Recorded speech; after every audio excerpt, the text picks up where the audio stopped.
Welcome to Ask Evette, and today we have a question.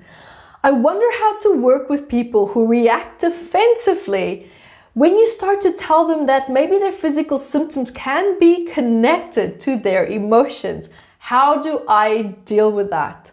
Very good question.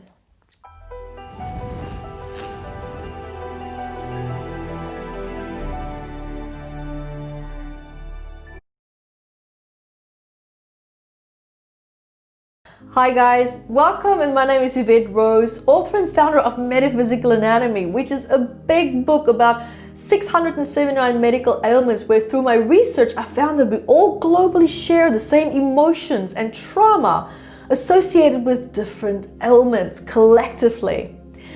And today we have a very good question where one of our viewers asked a question that's, how do you tell someone that maybe their emotional issues or whatever the physical pain that they have could be related to emotions, and they get defensive about that? This is a really good one. Okay, so firstly, you have to keep in mind when someone reacts like that, you know that now you're dealing with someone that has a very wounded self-esteem. Okay, this person has been probably criticized to the moon and back. They're very sensitive as to how people see them. They're very sensitive in terms of anything that they do or something that's coming up in them that's perceived as being wrong, which makes them feel like they're defected. It's also a very clear mirror where it's now showing you that this person, there's something that you know that they don't know, and it's making them feel inadequate. They don't like feeling out of control, which tells me that there is huge control dilemmas here, which of course is also coming from a very wounded perspective, a very wounded place. But also this approach that you have with this person, maybe tweak it a little bit more and be a little bit more compassionate by firstly saying that, I think the approach best would be is to say, I don't always have all the answers and I could be completely wrong. But have you maybe noticed that when you feel the pain, is there a certain type of stress or something going on in your life that, maybe someone has upset you or circumstances that, agitated you? Have you noticed maybe a pattern of a certain way that you feel when this pain comes up? Start to look at patterns rather than making suggestions, because the convincing part is to actually start to see, oh, but when that happens, this flares up. Okay, but when that happened, that flared up again. Let them tie the dots themselves. Leave them with that information. Don't even expect an answer, but leave them with that perspective, that interpretation. Because ultimately what you're doing is that it makes this person feel so awkward that you're pointing out something about their body and the way that it functions, and where they have been thinking, I have it all figured out, I'm in control, and now you go boom and you burst that bubble, and the suggestion even just that you made them feel like, you want to tell me I don't know what's going on with my body? Like, you want to tell me I don't know, like I don't have my shit together?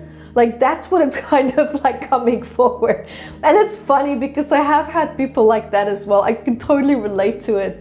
And I think also what I'm hearing a sense of feeling defeated in this person's life. They feel like a perfectionist. They feel like they always have to do everything right. They always have to, or there's a certain way of doing something, and there's a certain expectation of satisfaction that comes with always getting it right, being a perfectionist, always being in control. And I think what you're doing or have done by accident was just point out to them that, well, you don't actually have it all figured out. And they hate that.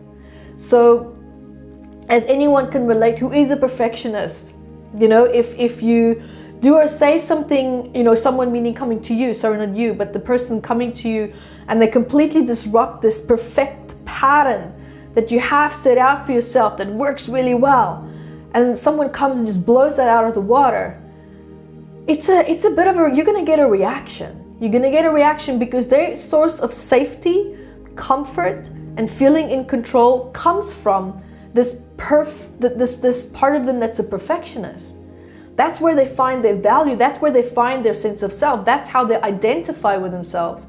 So the moment that's rattled a little bit, the moment when that comes into question by just simply asking them a very basic question where they could have missed something, it can flare up a reaction. And the defensiveness is basically the fighting instinct. That's them now trying to fight for their self-worth and their value, and like, no, I have it all together. I know and I understand myself. I understand my body.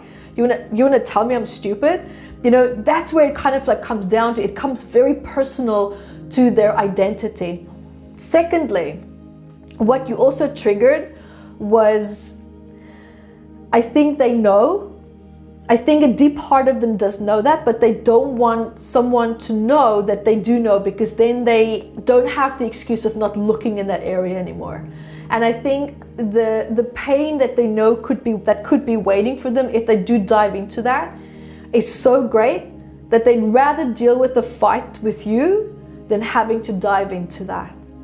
I think a big part of them agreed with you, and they hated the fact that they agreed with you because it would have led them down the right path, but in their mind, the right path is going to cause me pain because now I have to relive or look at things that I don't want to look at. Because look at their whole lifestyle. I don't know this person personally, but I think if you look at their whole lifestyle and the way that they have set things up, it's to suppress certain emotions that they have from the past. And you're rattling these coping mechanisms now, because if I had to let go of certain things, doing certain things that's causing me pain, which in hindsight is a distraction, which we know is suppressed anger, but where the pain is and what it relates to, I don't know, because I don't know the body part, which we could have gone even deeper now if we knew which specific area in the body, because that will tell you what the suppressed pain is about. We can actually very clearly determine right here and now what the issue is. But just looking at that, this person is not ready to look at the fear of what it is that they're trying to suppress. And in most cases, the sad part is that in most cases, it's because the person has a negative association with healing. They have a negative association with looking at the past because it hurt so much. Maybe they used a modality that wasn't maybe meant for them or in alignment with them, or something happened and they did relive it, and it just brings up all this negative associations with dealing with their pain. Whereas we all know healing can be fun. In MAT, we know we have fun. We laugh a lot. We laugh more than what we actually cry, which is funny because it's a trauma release technique, right? But it's just showing that it's meant to be easy. But in his head, it's not. And I think he feels so comfortable with the structure and the lifestyle that he's created. He's just like, no, we're not rattling this. We're not rattling my foundation right now. And so the best way to deflect from that, of course, is with aggressiveness, because that's his way of setting boundaries. I wouldn't be surprised if he also has a habit of, anger issues, where he's constantly using his anger and his passive aggressive defensiveness to express boundaries instead of just saying what the boundary is, instead of just saying no. So there's quite a lot of things that's happening here, but with people like that, look for algorithms, look for patterns, and just talk through suggestion. That's all. Completely detached. Nothing that you're diagnosing, nothing that's pointing personally to what they are doing wrong or could have done wrong. But I think if you approach it from that way, your head is through, because they will tie the dots. But what they do with the outcome and the answer that they come to as a conclusion of, we have to leave it in their hands. All right, so really great question, guys, and keep asking these great questions. And until next time, be the light that you are. Hi guys, thank you for joining me, and remember to grab your copy of Metaphysical Anatomy on Amazon, 679 medical ailments. And I also wrote about the psychosomatic root causes of that, and I'm spoiling it because I even added key points for you to start looking at important questions that you can ask yourself to start improving your quality of life. And also remember to catch me on Instagram, Evette Rose, 1 with the digit 1, and Metaphysical Anatomy on our Facebook fan page. Bye guys!